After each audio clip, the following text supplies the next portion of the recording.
Do you feel a shiver up your spine from fear? Yes, it's another story from the Nightshade diary. You know what that means. Check under the bed and make sure no one or nothing is there. Is the closet door securely shut? Then leave your disbelief behind. Amp up your imagination and hang on tight for another ride into terror and mystery. And like all good horror stories, just imagine it's a dark and stormy night. And remember, screaming like a little girl is permitted.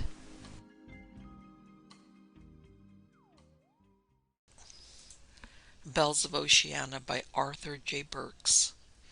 It was on a heavily laden troop ship, westward heading, hours before the sun had gone down toward China, trailing ebon night behind her. For a full week since dropping the California coast behind us, there had been nothing in all the wild waste of waters for us to see save ourselves. No ship's funnels broke the lowering horizon, no sign of land, for our skipper had chosen a passage lying somewhere in between the usual steamer lanes. The nearest land, save that which stretched in eternal darkness some 3 miles below us, was more than 1,000 miles beyond the southern horizon. We were just a single ship, burdened with a precious freight of souls, upon an ocean that seemed endless. The first day out had been squally and everyone had been sick, save those of us who had gone down to the sea in ships before.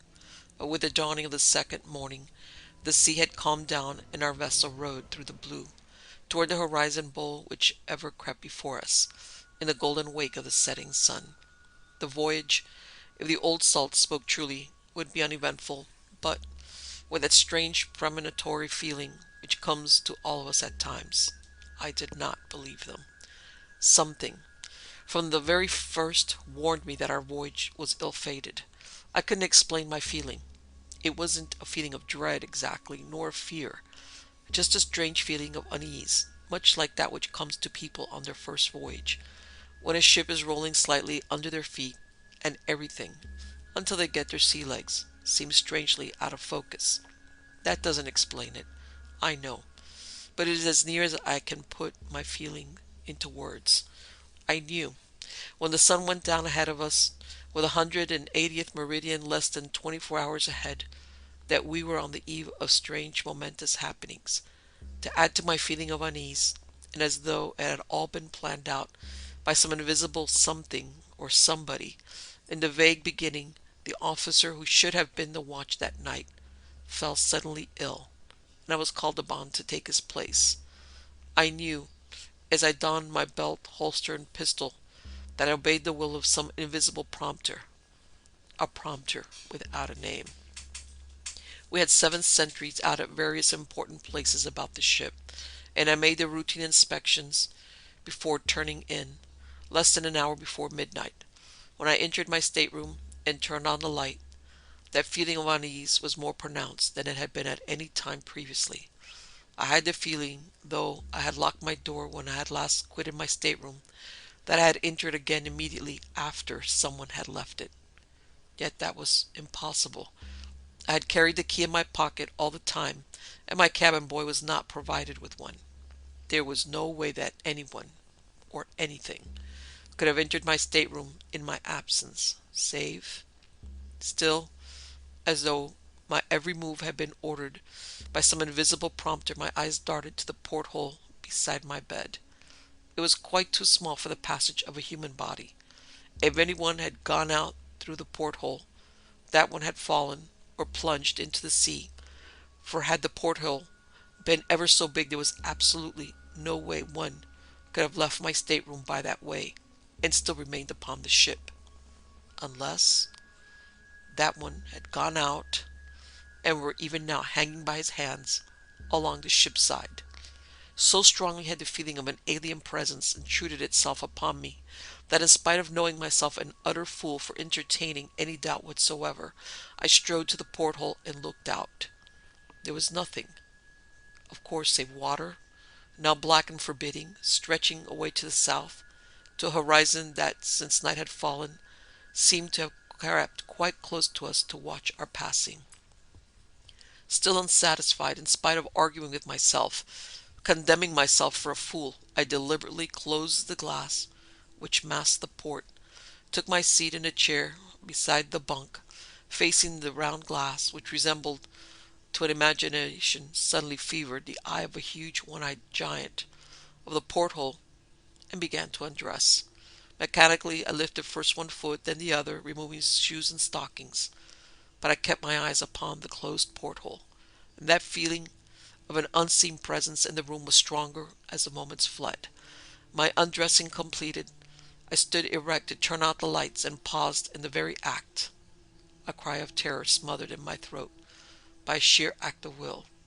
For the most fleeting of seconds, I had seen a dead white face outside the glass which covered the porthole. It was the face of a person who had drowned. I told myself wildly, and the dripping hair wore a coronet of fluttering seaweed. The eyes of the stranger outsider stared straight into mine, devoid of expression, totally unwinking, and the lips, which seemed blue as though with icy cold long endured, smiled a thin and ironic smile. It took all the courage I possess, which is little enough in the face of the unknown, to hurl myself across the bed, right hand extended toward the heavy screw which held a circular piece of glass in place.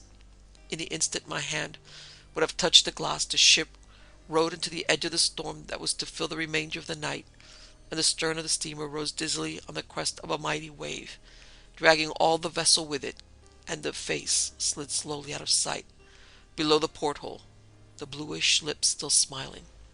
I admit that I was trembling, that my fingers were unsteady as I fumbled with the screw to unloose the glass. When the porthole was open once more, and the cold breeze of this latitude came in to fan my fevered face, I thrust my head out of the port and gazed right and left and up and down along the curving side of the ship. But there was nothing, save straight ahead on our port side, and even there was nothing but black water, huge mountainous waves touched with white caps at their crests like flying shrouds or like lacy streamers created as a fringe for the mantle of night. I watched several of the waves sweep under the vessel, which rose and fell sluggishly. The waves seemed to be traveling in no certain direction, but broke into a veritable welter of warring forces, roaring as they came together with the bellowing of maddened, deep-throated bulls. Valleys with darkness on their floors, mountain tops touched with snow that shifted eerily in the breeze. I was about to close the port when, many yards away from the ship, as though born of the womb of old Ocean, I heard the bells. Like the tiny bells which the bellwethers wear to signal the ewes and the lambs, was the tinkling of the bells. Like those bells, yet not like them, totally out of place in mid-ocean, and I felt a strange prickling of the scalp as I listened. Hurriedly, driven by a fear I could not have explained then, nor can I now explain, I closed the porthole again, and whirled about, with another scream which this time came forth from my quivering lips in spite of all I could do to prevent. Just inside my stateroom door stood my sergeant of the guard, and his lips were trembling more wildly than my own, his eyes protruding horribly. His face was chalk white, and he was striving with all his power to speak.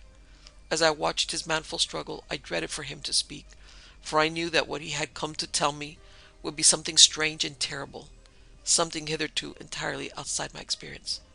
"Sir," he managed at last, when I stifled not a permission for him to speak, "I must make the rounds of the sentries." Here the poor fellow stopped, unable to go on, and his knees knocked together audibly. "Yes, Sergeant," I managed to mutter. "You went the usual rounds of the sentries, and then—" "The sentry who should be on duty on the main deck, forward of the bridge, is missing." Of course, I knew on the instant that there might be many reasons for the failure of the sergeant of the guard to find the sentry, many logical reasons. The sentry might have quitted the post, a violation of regulations, true, for a quiet cigarette in the lee of a lifeboat. He might have been walking his post in the direction taken by the sergeant, so that the latter had not overtaken him, even with a complete circling of the main deck. He might, or there were many logical explanations, but I guessed instinctively that none of these reasons fitted the case. For one thing, the sergeant of the guard was an old-timer, had spent many years of his life at sea, yet he was frightened half out of his wits, and I knew he held as many decorations for bravery as any other officer or man in the Marine Corps. There was something terrible, something, if you will, uncanny behind this disappearance of the sentry. I muttered an oath, more to prod my own flogging courage than for any other reason. I started toward the door, motioning the sergeant to precede me. But he shook his head stubbornly and barred my way. I halted, for it was evident that he had not completed his report. "You'll maybe think me daft," he said, "but I couldn't let you go out there, sir, without telling you everything. The corporal on watch at the head of the promenade gangway told me a strange story just before I made my rounds. He opened the door leading onto the starboard promenade for a look at the weather outside, and just as he was about to close it again, the ship lifted on the crest of a huge wave, and out beyond the wave, many yards away from the ship, he heard something which he likened to the tinkling of little bells." "Good God!" I exclaimed. And the sergeant continued, "All the time I was looking for the missing sentry, I had the idea there was someone behind me, following me every step of the way. Yet when I whirled to look, the deck behind me was empty." "And you found no sign of the sentry?" I said stupidly. The sergeant shook his head. "Nothing," he said, except, well, sir, you'll maybe think me daft, as I said before, but on the spot where the sentry had stood to wait for me on my last round, I found wet marks on the deck floor. The marks, as near as I could tell with my flashlight, of bare feet." Mechanically, as the sergeant spoke, I had been donning my clothes, leaving my shoes, however, unlaced. I felt an icy chill along my spine as the sergeant continued, and I dreaded, as I had never dreaded anything before, to ask him further about those wet footprints on the deck. "The wet footprints," he went on, and he was talking wildly now, his words tripping over one another. So rapidly were they uttered, as though he wished to finish his report before I could interrupt again. "Led away where the sentry should have been standing, straight to the starboard rail. Right at the rail, I stooped to examine the prints more closely. They were the footprints of a human being, I was sure, and the marks of the toes were blurred and very wide, as though whoever or whatever had made them had been carrying a burden in his arms." "Good God, Sergeant," I said again, "what are you driving at?" "Just this, sir. There's something terribly wrong with this ship. Something took that sentry bodily over the side." I believe that putting a name, however meaningless, to what was in my own mind caused a little of my courage to return, for I did not find it difficult now to bring myself to leave the stateroom. The sergeant almost trod on my heels as I hurried to the main deck, starboard side, where the wind wrapped icy fingers round me, chilling me to the bone. As I hurried forward, I looked over the water into the welter of water, and stopped short.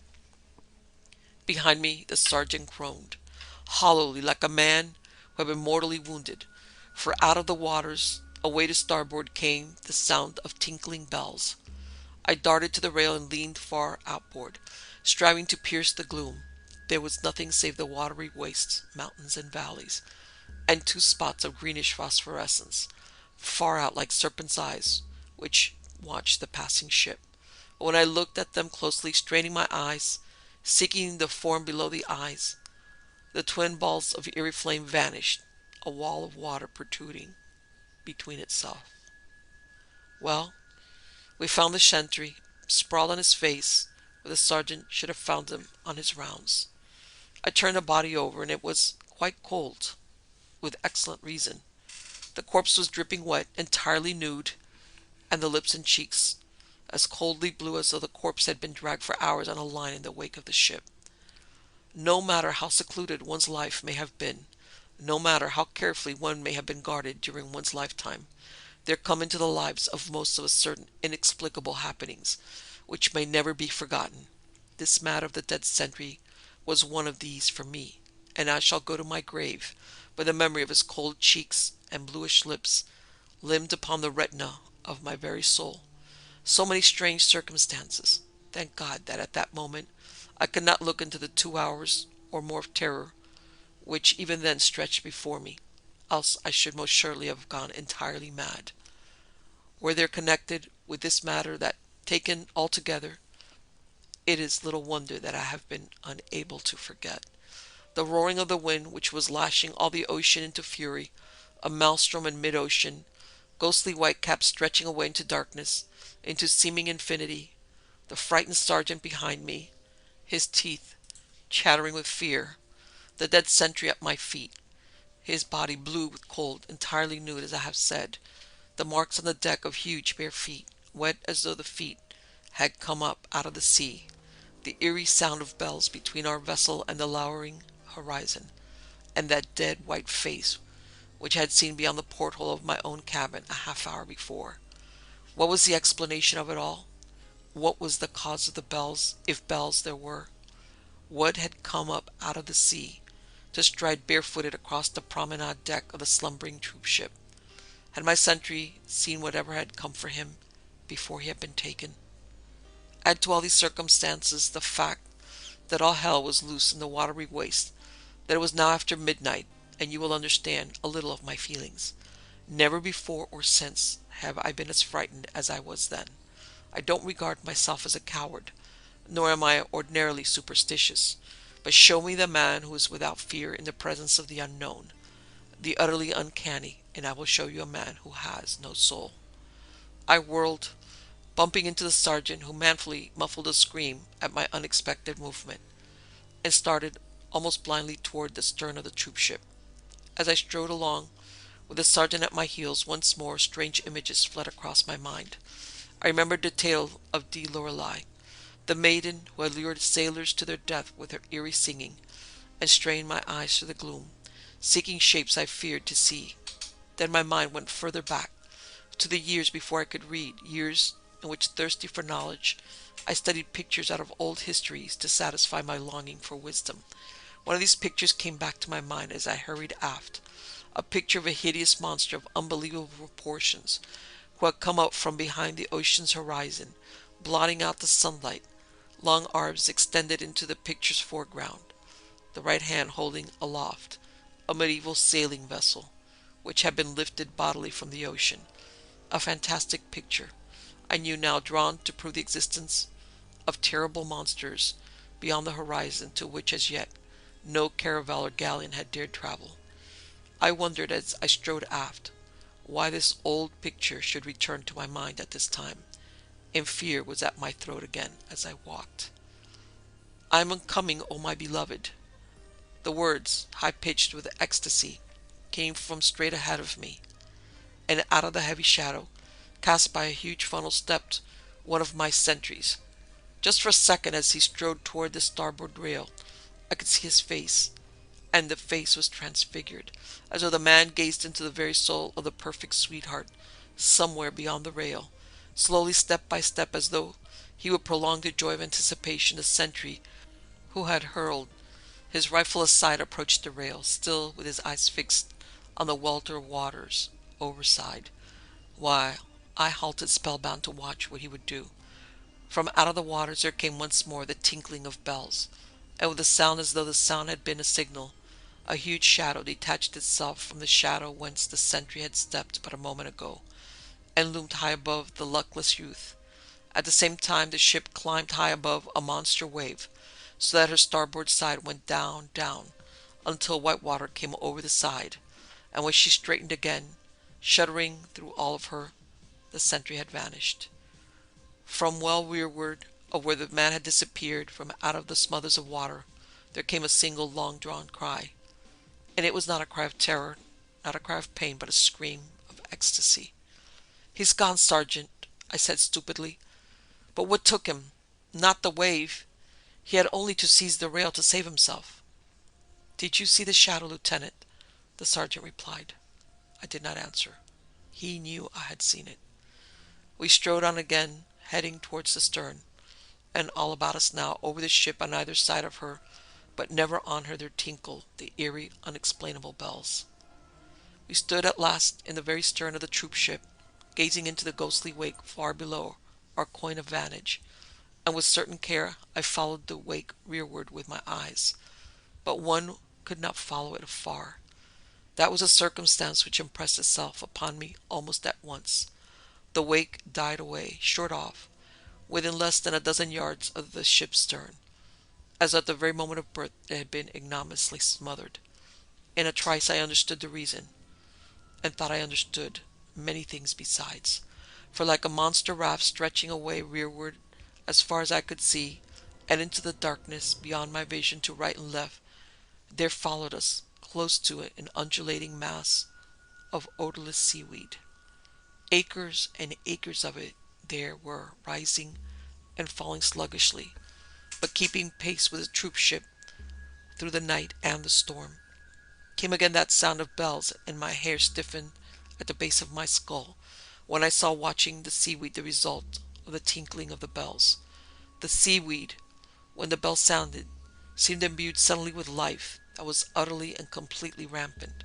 Long tendrils of the stuff drew away to right and left below us, as though endowed with will of their own, and these tendrils, countless thousands of them, collided with other tendrils in the mass, and slithered over them so that all the mass of the seaweed writhed as though in torment, resembling countless hordes of serpents gathered together from all the evil places of the earth. And where the tendrils had drawn aside, I could see black water in the rift as though the tendrils had drawn aside so that I might see. Some terrible fascination held me, my eyes fixed on that space of black water.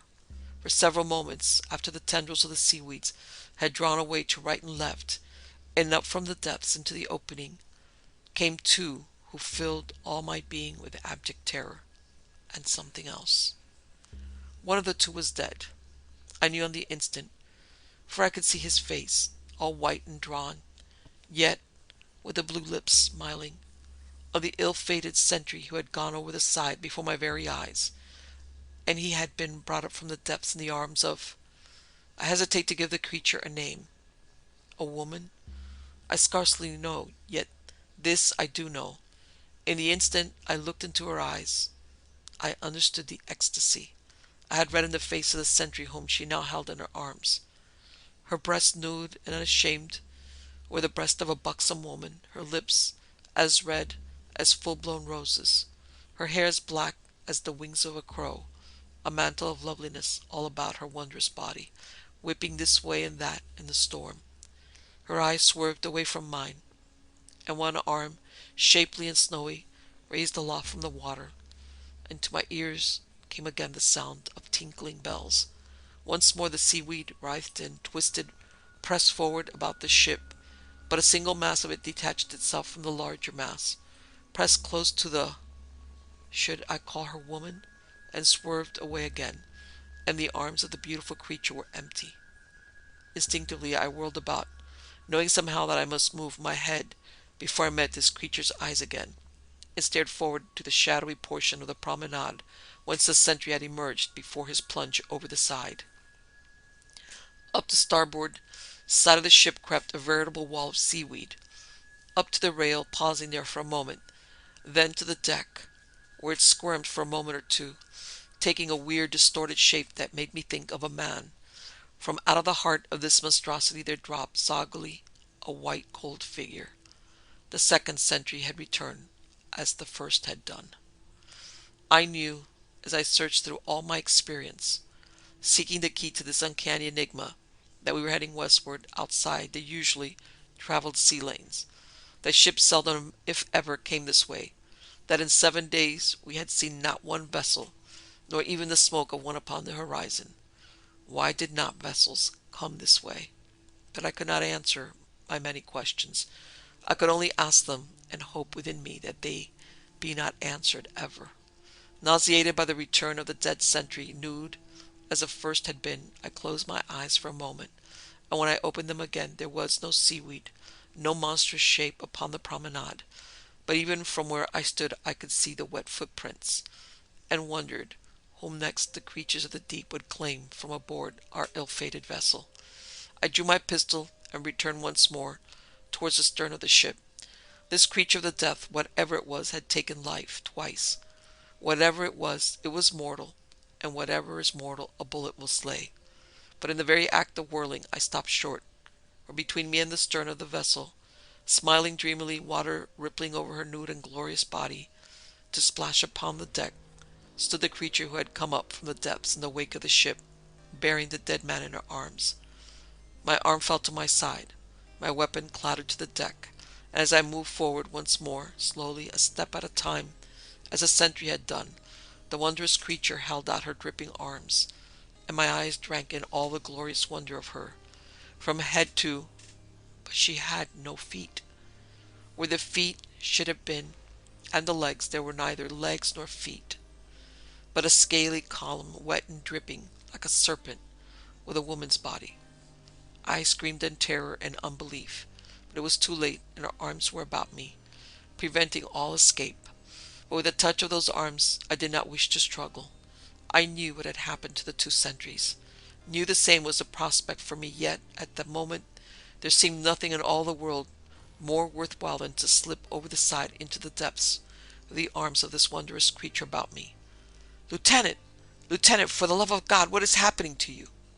It was the voice of the sergeant of the guard, frighted with abysmal terror, but I did not care. The shapely, strangely warm arms of the sea creature were about me, and the sound of the bells, unbelievably sweet now, was in my ears.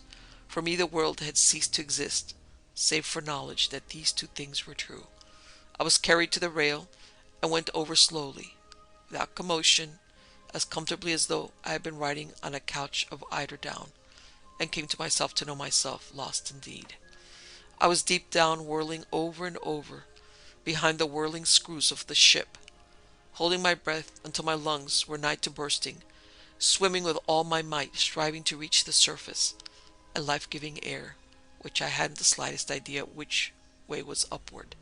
With all my power I fought toward the surface, but my progress was slow and dragging, for there was a weight about my knees, as though arms were clasped about them, striving to hold me down.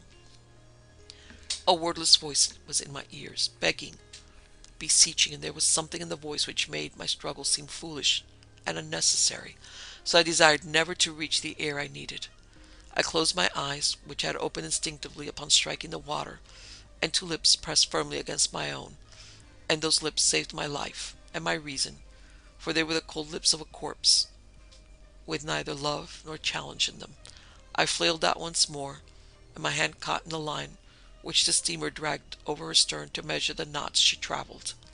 All about me as I was hurled forward, now under water, now with nostrils out for a brief breathing space, the mass of seaweed rose and fell on the heavy seas. God knows how I ever got back aboard the troop ship, but I awoke at mess call in the morning and sent immediately for the sergeant of the guard. "What happened after I came back aboard last night, Sergeant?" I asked abruptly. The sergeant of the guard stared at me as though he thought me insane. "I don't understand you," he managed finally. "Have we finally passed through the area of seaweed?" "Seaweed? Is the lieutenant making sport of me? We're 2,000 miles from any land, save the ocean bottom, and there ain't any seaweed anywhere. I don't understand you." "Let it pass," I said. "When did you last visit the sentries last night?" "Just before midnight, sir." "And were all of them at their post of duty?" "Yes, sir." "And what about the bells?" Again the sergeant's puzzlement was so genuine that I knew he did not understand my meaning. How much of my experience had been real, how much fantasy? I tried another tack. "Did you make a round of the sentries after midnight?" The sergeant shook his head sheepishly. "It is one of the rules of guard duty that one visits to all sentries must take place between midnight and morning." "Then the guard hasn't been mustered this morning. Is everyone present? You don't know? Then go at once and find out." 10 minutes later the sergeant returned, chalk white of face, to report that two of the guards were missing and could not be found anywhere aboard. He told me their names, and instantly my mind went back to the night of uncanny happenings just past, and the two nude bodies brought back from the deep in the arms of whom or what? I never knew, and to this day the question I have propounded have never been answered. But this I know: there are strange things and sounds in the sea near the 180th meridian, 1,000 miles north of Honolulu, and this is the strangest incident in my night of terror. The clothing which I donned next morning was entirely dry, but my hair was stiff with salt water, and there was the tang of seaweed in my room when I awoke. I looked, too, at the glass which covered the porthole beside my bed. Outside that glass were the smudged prints of thin lips, the blur above them, which told of a face pressed against the glass from outside, as though somebody or something had tried to peer in between nightfall and morning. And the bells? I still can hear them in memory when sometimes I awaken at sea after midnight, and the rolling and the plunging of the ship tell me that a storm is making.